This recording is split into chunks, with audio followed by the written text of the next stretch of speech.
I trying to figure out, well, he rejected the paper I wrote, the lead that I thought that might give him to say to me, well, what are you talking about?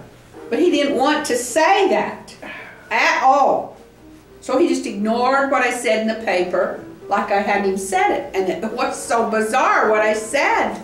And it was reflecting what my mental state was after years and years and years of keeping quiet about everything. The gay dads, the molestation, oh, it was just... So anyway, then time went on with this head of this department. You know, he just would sort of avoid, you know, any... And then so I realized that in his classes, they were designed where you couldn't really come out with any of your feelings or thoughts, even less so than in the English department. Because in the English department, then you could write papers, and you could, in English department, you could put it into your short stories, your poetry. But there was nothing of this, and they hadn't started having classes about, you know, playwriting classes. They just started one, and that was one that I was very eager to get into.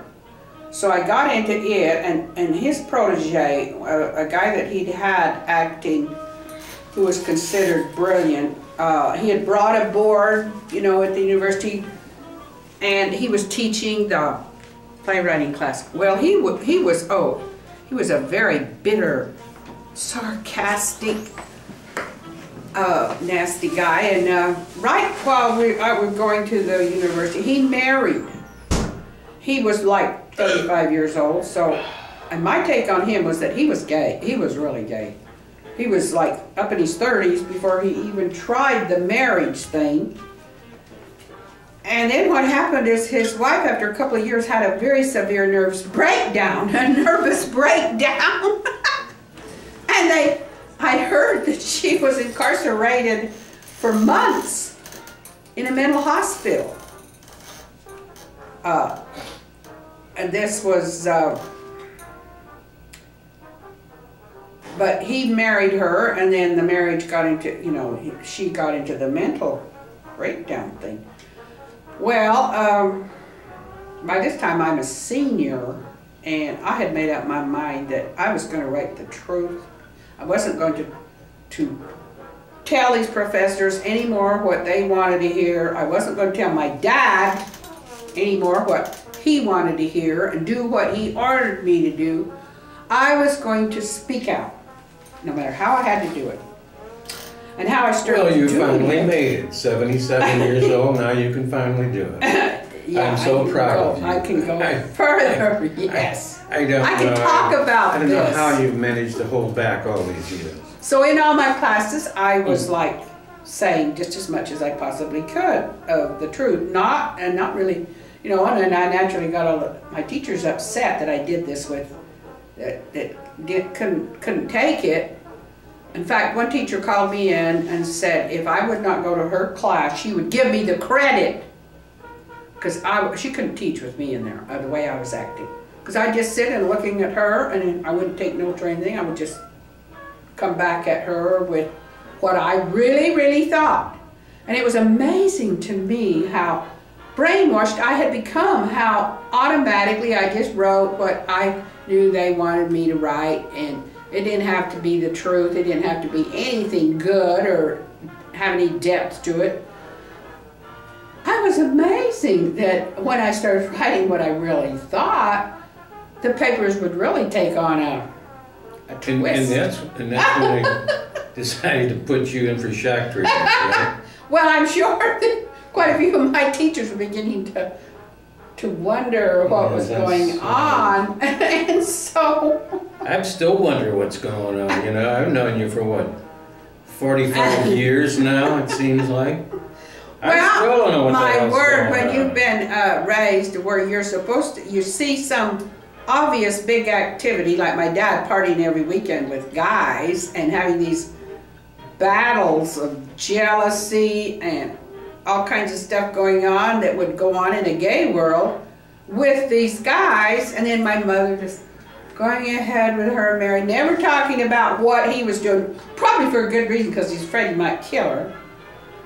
And, you know, they were like, you say anything to me about what I'm doing, I will kill you. So that would kind of keep your mouth shut, you know. My dad, you know, nobody dared say anything to him about what he was doing.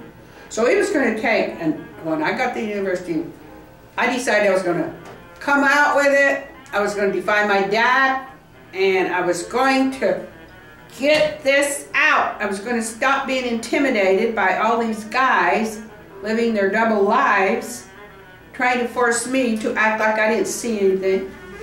I was Mom. Yeah. Yes. Oh, yes. I seem to have forgotten the basic premise of how this all got started. Would you let me know again what the hell this is all about?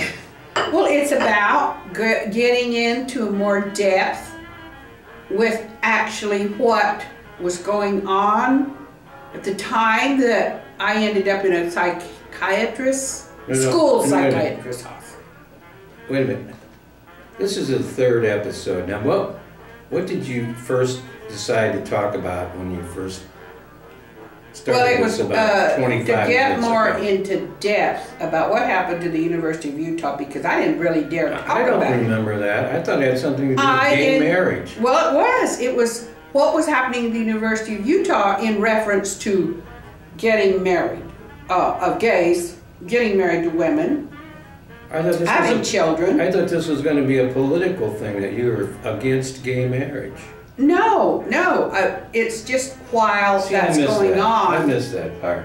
While this is going on, I thought it would be a good time to go into greater depth. Because this was my history, and I think it was the history of a lot of kids. Because as long as you're off my case, I like it. And there's a lot of history of kids. But I know it's going to come back to me sooner or later. Like this, I look at his kids and I think, wonder, how did this affect them? You know, in show business couples, I think this is a lot more common for the kids to recognize that their dad, their father, is having gay lovers, and it's talked about a little more, I think. But, boy, it wasn't talked about in Mormon Utah, I'll tell you that. So it's amazing to me how things can be going on and people can be very active, and yet you're never supposed to talk about that. And so you start to try to talk about it and you're shut right up. They're in all kinds of ways. Did you really think... It's taboo to Did you really think that Rock Hudson and Doris, they were having a thing going? I mean, did you really think that? No. No. Hell.